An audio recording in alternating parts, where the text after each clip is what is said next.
La democracia no puede existir sin educación, y la educación verdadera implica aprender a pensar, no solo a reaccionar. Hola y muy buenas noches a todos los oyentes de tu podcast El Buen Consejo. Bienvenidos nuevamente a este espacio de reflexión, análisis y pensamiento crítico.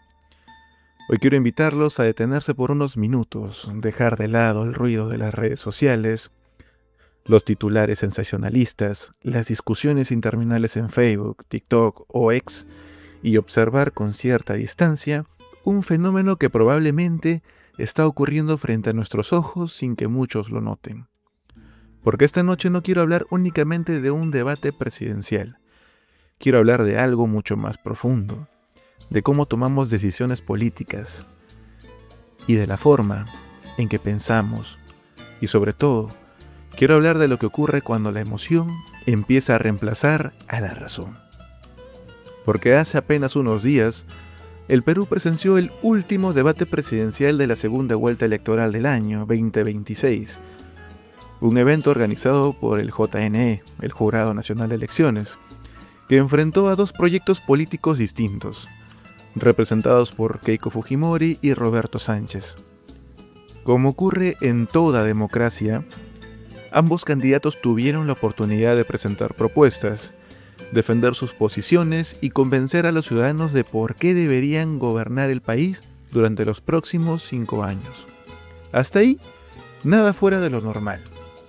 Sin embargo, lo verdaderamente interesante no ocurrió durante el debate, ocurrió después. Y quizá eso sea precisamente lo más preocupante. Porque bastaron apenas unos minutos para que las redes sociales comenzaran a llenarse de mensajes, videos, comentarios y publicaciones asegurando quién había ganado dicho debate. La destruyó, la humilló, la dejó sin palabras, le dio una paliza, ganó por goleada. Y entonces aparece una pregunta que vale la pena formularnos con honestidad. ¿Qué significa realmente ganar un debate presidencial? Porque dependiendo de la respuesta que demos a esa pregunta, podremos entender mucho sobre la salud democrática de una sociedad. Si ganar un debate significa exponer propuestas viables, responder preguntas concretas, explicar cómo se financiarán determinadas políticas públicas y demostrar capacidad de gestión, entonces el análisis debería centrarse en los argumentos. Pero si ganar un debate significa humillar al adversario, lanzar la frase más viral, conseguir el clip más compartido o provocar la reacción emocional más intensa en los espectadores, entonces ya no estamos hablando de política. Estamos hablando de espectáculo. Y la diferencia entre ambas cosas es muy enorme. Vivimos en una época donde la política cada vez se parece más al entretenimiento. Los candidatos compiten por atención, los usuarios consumen fragmentos de 20 segundos, las redes premian la indignación. Y bueno, los algoritmos descubrieron hace mucho tiempo algo que la psicología ya conocía desde hace muchas décadas. Las emociones venden más que los datos. Las emociones generan más interacción, se recuerdan más y se comparten más. Mientras tanto, los números, las propuestas técnicas y los análisis complejos suelen perderse en medio del ruido. Y esto tiene una explicación psicológica bastante interesante, porque desde la psicología cognitiva, sabemos que los seres humanos no somos tan racionales como nos gusta creer. Durante mucho tiempo, se pensó que las personas analizaban información, evaluaban evidencia, comparaban alternativas y luego tomaban decisiones lógicas. Pero investigaciones realizadas por psicólogos como Daniel Kahneman demostraron que gran parte de nuestras decisiones se producen a través de procesos rápidos, emocionales e intuitivos antes de que aparezca el razonamiento consciente. En otras palabras, muchas veces primero sentimos y después justificamos. Primero simpatizamos, primero rechazamos, primero nos indignamos y recién después buscamos argumentos para defender aquello que ya habíamos decidido emocionalmente. Eso ocurre en las relaciones personales, ocurre en el consumo, en los conflictos sociales y, por supuesto, ocurre también en la política.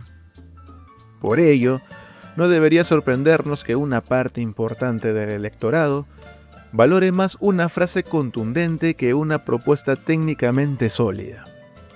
Porque una propuesta exige análisis, la indignación exige solamente reacción, y reaccionar siempre es más fácil que pensar. De hecho, si observamos con detenimiento la historia política reciente del Perú, encontraremos un patrón que se repite constantemente. La discusión pública rara vez gira alrededor de planes de gobierno, rara vez gira alrededor de políticas públicas, rara vez gira alrededor de indicadores económicos. La mayoría de las veces gira alrededor de identidades emocionales. Fujimorismo, antifujimorismo, izquierda, derecha, comunismo, neoliberalismo, corrupción o autoritarismo. Palabras cargadas emocionalmente que activan recuerdos, miedos, resentimientos, esperanzas y experiencias personales. Y aquí aparece algo fundamental. Las emociones no son malas, de hecho son necesarias, porque forman parte de toda decisión humana. Nadie vota únicamente con una hoja de cálculo en la mano. Nadie elige a sus representantes como si estuviera resolviendo una ecuación matemática. Sí, sería lo ideal, pero eso sería una fantasía. El problema aparece cuando la emoción deja de acompañar a la razón y comienza a reemplazarla.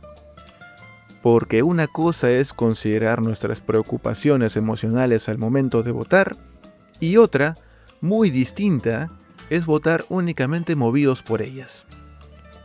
Cuando eso ocurre, dejamos de evaluar propuestas y comenzamos a buscar venganzas simbólicas. Dejamos de analizar proyectos de país y comenzamos a buscar campeones de nuestras frustraciones. Dejamos de preguntarnos quién gobernará mejor y empezamos a preguntarnos quién golpearía más fuerte a nuestro enemigo político. Y ahí la democracia comienza a deteriorarse, porque la política deja de ser construcción y se convierte en confrontación permanente. Resulta curioso observar cómo muchas personas afirman querer soluciones para la inseguridad ciudadana, la crisis económica, la educación o la salud pública, pero al mismo tiempo celebran intervenciones políticas que no explican ninguna solución concreta. Celebran ataques, burlas, humillaciones, celebran derrotas simbólicas, como si el objetivo principal de una elección fuera destruir al adversario y no resolver los problemas del país. Y aquí vale la pena detenernos un momento, porque esto no es un fenómeno exclusivo del Perú. Ocurre en prácticamente todo el mundo. Las redes sociales han transformado profundamente la manera en que consumimos política. Antes, una persona podía ver un debate completo, escuchar argumentos, comparar posiciones, reflexionar. Hoy, muchas veces consume únicamente clips editados, fragmentos seleccionados, momentos diseñados para viralizarse. Y eso altera completamente la percepción de la realidad. Porque un debate de 2 horas termina reducido a 15 segundos, y esos 15 segundos suelen ser precisamente los más emocionales. No los más importantes, no los más útiles o los más informativos, sino los más emocionales. La consecuencia es evidente. Las personas comienzan a evaluar el desempeño político utilizando los mismos criterios con los que evalúan un programa de entretenimiento. ¿Quién fue más agresivo? ¿Quién tuvo la mejor respuesta? ¿Quién hizo reír? ¿Quién humilló al otro? Pero gobernar un país requiere habilidades muy distintas. Gobernar un país implica administrar presupuestos multimillonarios, diseñar políticas públicas, coordinar ministerios, gestionar crisis, tomar decisiones complejas bajo presión, resolver problemas estructurales. Y ninguna de esas capacidades puede medirse adecuadamente a través de una frase viral.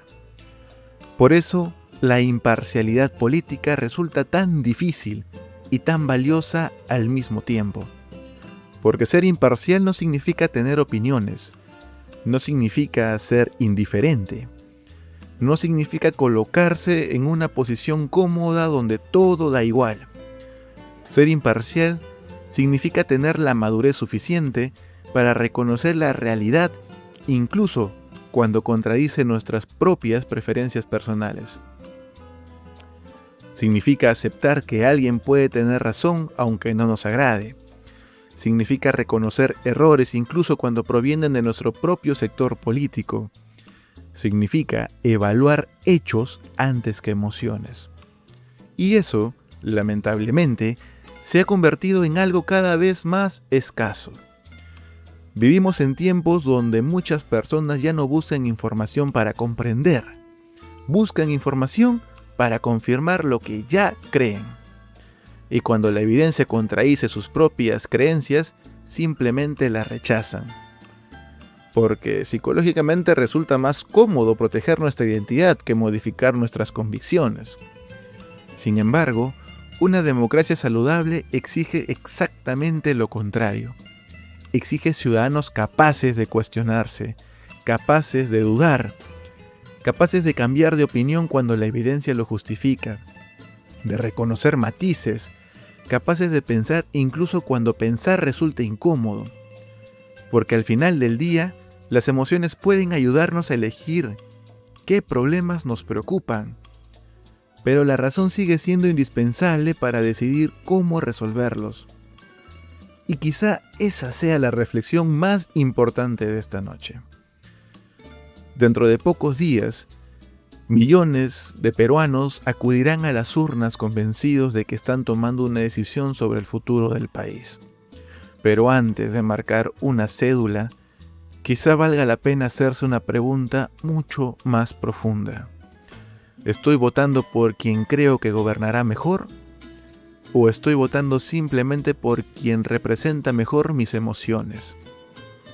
Porque una democracia madura no se construye únicamente con pasión, tampoco únicamente con ideología, y mucho menos con odio.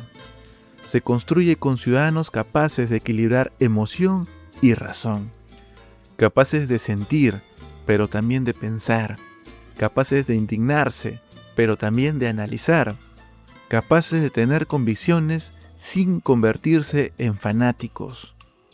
Porque cuando la emoción puede más que la razón, la política deja de buscar soluciones y comienza a buscar enemigos. Y la historia nos ha demostrado demasiadas veces que los países que convierten la política en una guerra emocional terminan pagando un precio muy alto por ello.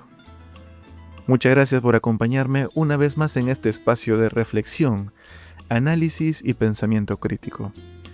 Espero que este episodio los invite a observar con mayor distancia todo aquello que consumen durante esta campaña electoral, a cuestionar incluso las ideas con las que simpatizan y a recordar que el pensamiento crítico no consiste en desconfiar únicamente de quienes piensan distinto, sino también de nuestras propias certezas.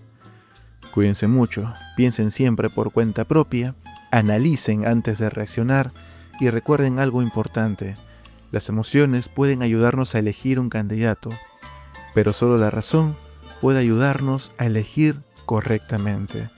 Muy buenas noches.